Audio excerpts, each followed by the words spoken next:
कौन बात कर रही हैं, कहाँ से? जनाब अस्सलाम वालेकुम, इमरान अहमद खान नियाजी। जी वालेकुम सलाम। बात यह है कि आपके ऊपर हमें एतबार नहीं है। तो धोखा हुआ, फरेब हुआ, इस किस्म के बड़े धोखे हम पहले भी देख चुके हैं, बड़े बड़े इश्यूज के ऊपर देख चुके हैं। जी जी। So I am now very concerned. ये दिल है कि मानता नहीं, और I am extremely disappointed. The problem is कि बैठना कैसे चाहिए, खड़ा कैसे होना चाहिए। असल में जब टॉफी का रैपर उतरेगा और टॉफी आप खाएंगे तो आपको पता चलेगा कि चॉकलेट कम और अंदर नीडो ज्यादा है। I am so bored with it, I don't want to hear this. आप जैसी कठपुतली हुकूमत है वैसी कठपुतली आपकी ऑपोजिशन बिहेव करे, हमें कोई एतराज नहीं है। बाकी सारी बातें छोड़ दें, लेकिन सबसे मजे की बात यह है कि हमारे नवाज शरीफ साहब is a threat to national security. तो अब तो नवाज शरीफ नहीं है, security threat is not in Pakistan. मेरे पास एक तजवीज है, कि गर्मी बहुत है इस्लामाबाद में, 41-42 टेम्परेचर है, 41-42 सेल्सियस। बच्चे हमारे इस्लामाबाद में बेहोश हो रहे हैं, 34 रुपए फी यूनिट बिजली का बिल है। और इमरान साहब हमारे हैंडसम हीरो, गर्मी है, मुराद बहुत ही प्यारा बच्चा, तो उसको भी गर्मी लगती होगी, बाकी भी, लेकिन और फिक्र होगा किस तरह से अवाम को मजीद रूहानियत की तरफ लेके आया जाए और इनको मटीरियल चीजों से दूर किया जाए। LNG, पेट्रोल, बिजली, गाड़ियाँ, ट्रेन गाड़ियाँ, इंफ्रास्ट्रक्चर, रोजगार, आटा, चीनी, सब से इनको दूर किया जाए। बिजली की इनको जो सहूलत है वो मैसर ना की जाए, ताकि ये बड़े तकड़े बच्चे बने और अगले जहां के लिए प्रिपेयर हो जाएं। कब्र में सुकून के लिए प्रिपेयर करें और अगले जहान में, जहां इधर तो इनको ना आम कोई टीका ना हूरों वाला टीका मिल सकता है, वहां सब कुछ मिलेगा। सो ये जबरदस्त होती है लॉन्ग टर्म विजन। तो जब आप बार बार किसी को कोई प्रॉमिस करते हैं, वादा करते हैं और उससे यू टर्न ले लेते हैं या धोखा दे देते हैं, तो फिर आपकी बात का एतबार नहीं होता। तो I don't know what is going on, और हमको ट्रक की बत्ती के पीछे लगाया हुआ है। डिलीवरेंस नील, जीरो। ओके, अब मैं सिर्फ एक चीज़, एक कौम का कैरेक्टर होता है। एक अजीम कौम बन ही नहीं सकती जब तक लोगों का अजीम कैरेक्टर ना हो। आप अगर आज देखें जिनको हम मगरब कहते हैं, कि यूरोप के मुल्क देख लें, मैं इंग्लैंड में देखा हुआ है, स्कैंडिनेविया चले जाएं, ये अभी अमेरिका में भी, अभी रिसेंट की बात नहीं, पहले देख लें, इनकी जो लीडरशिप है, उनके कैरेक्टर आप देखें। झूठ बोलने पे वो हटा देते हैं आपको पावर से, छोटी छोटी, यानी जिस तरह जो ऊपर आता है उसको जब तक उसका कैरेक्टर एक सादिक और अमीन के करीब नहीं होता, ऊपर नहीं आ सकता। हमें जब मुसलमान का अरूज आया था तो वो इखलाकी तौर पे सबसे सुपीरियर थे। तो जब लीडरशिप मुल्क में उसकी जब वो इखलाकियात को तबाह कर देती है, वो सारे माशरे को नीचे ले जाती है। एक कौम कभी भी, मैं फिर से आखिरी बात कहता हूँ इस चीज़ के ऊपर, कि जंगें हारने से कौमें नहीं तबाह हुई, नहीं तो जर्मनी और जापान आज मिट गए होते। उनकी तो एक बिल्डिंग नहीं खड़ी थी।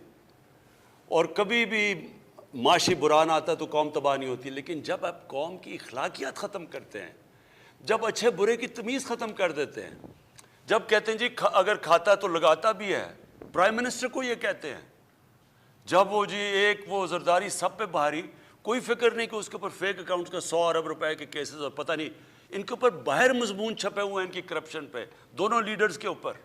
हमारे आने से पहले इनके ऊपर फिल्में बनी हुई हैं BBC के ऊपर। मैं सिर्फ एक आपको चीज़ दिखाना चाहता हूँ, जो बोझ हमारे ऊपर पड़ा हुआ है, ये बड़ा ज़रूरी है आपको देखना। ये ज़रा एक गौर से देख लेंगे। ये 2016 से पाकिस्तान का कर्जा देखें कि जो बैरूनी मुल्क हमारा कर्जा है, ये जो डॉलर्स हम बाहर से जो असल वज़न पड़ा हुआ है, जिसकी वजह से IMF के पास जाना पड़ता है, ये शुरू हुआ है 2016 से। ये कर्जा जाना शुरू हुआ है। ये जब हम आए 2018-19 में, ये क्योंकि कर्जा लेना पड़ता था, किस्तें दे रहे, आज ये यहाँ पहुँच गया। ये ज़रा देखें कि ये आज सबसे कम कर्जा लिया है हमने कितने सालों के बाद, ये ज़रा देख लें। इसका मतलब कि जो बैरूनी, हमने वो गवर्नमेंट आई है जिसने अपने कर्जे वापस किए हैं, और हमें अब कर्जे लेने की कम से कम ज़रूरत पड़ रही है।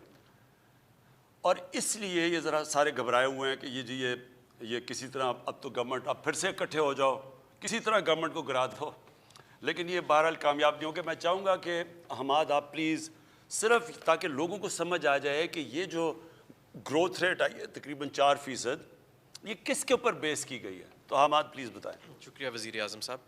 یہ جو ہمارا نیشنل اکاؤنٹس کا سسٹم ہے یہ اقوام متحدہ کا سسٹم ہے. 26 ایجنسیز اس کے اندر اپنا ڈیٹا فیڈ کرتی ہیں حکومت کی، اور اس کے 24 سب سیکٹرز ہیں جن کا تمام کے گروتھ کے جو ڈیٹا ہے وہ ہمارے پاس موجود ہے. میں صرف یہ بنیادی طور پہ بتانا چاہوں گا کہ ماضی کے اندر جو ڈیٹا مینیپولیشن ہوتی تھی اور جن سیکٹر سے ہوتی تھی جن کا ویریفائبل ڈیٹا نہیں ہوتا تھا یا اندازے کی بنیاد پہ ہوتا تھا جیسے لائف سٹاک، ہماری گروتھ ان پر منحصر نہیں ہے.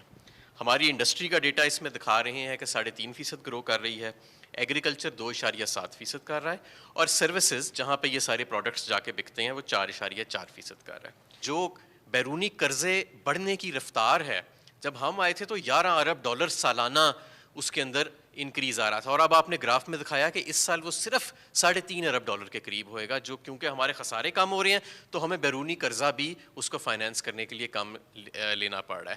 تو یہ صرف ہماری یہ نہیں کہ ہماری گروتھ بڑھ رہی ہے، اس کی جو کوالٹی ہے، یعنی کہ یہ وہ گروتھ ہے جو خساروں کے سر پہ نہیں ہے، جو قرضوں کے سر پہ نہیں ہے، اور جو امپورٹس کے سر پہ نہیں ہو رہی. تو یہ سب سے زیادہ ریمارکیبل چیز ہے. میں اس ایک اور آپ سب کو ایک اور چیز دکھا دوں. یہ کرنٹ اکاؤنٹ، یہ ذرا فگر دیکھ لیں گے.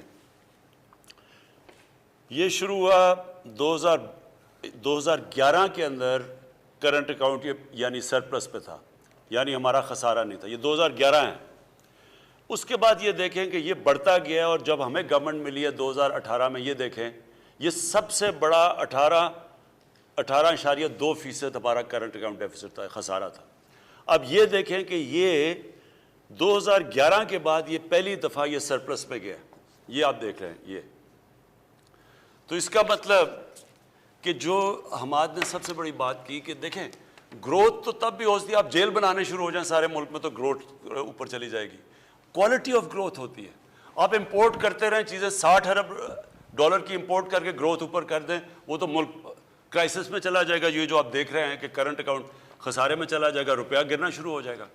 لہٰذا یہ جو گروتھ ہے، یہ گروتھ یہی نہیں کہ یہ انشاءاللہ 4% سے اوپر جائے گی، 4.5% ہمارا اندازہ جائے گی، لیکن یہ وہ گروتھ ہے جو ملک کو فائدہ پہنچائے گی. یعنی یہ آگے جا کے کرائسس پہ نہیں لے جائے گا.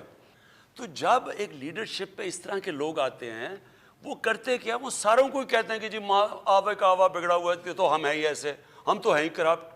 اور ایک ملک کا جب وہ کیریکٹر ختم کرتے ہیں، اصل میں سب سے بڑا ایک قوم کو تب نقصان پہنچتا ہے. ہمارے جو لیڈر تھے اس ملک کے، قائد اعظم محمد علی جناح، ان کے دشمن بھی کہتے تھے کہ صادق اور امین ہے.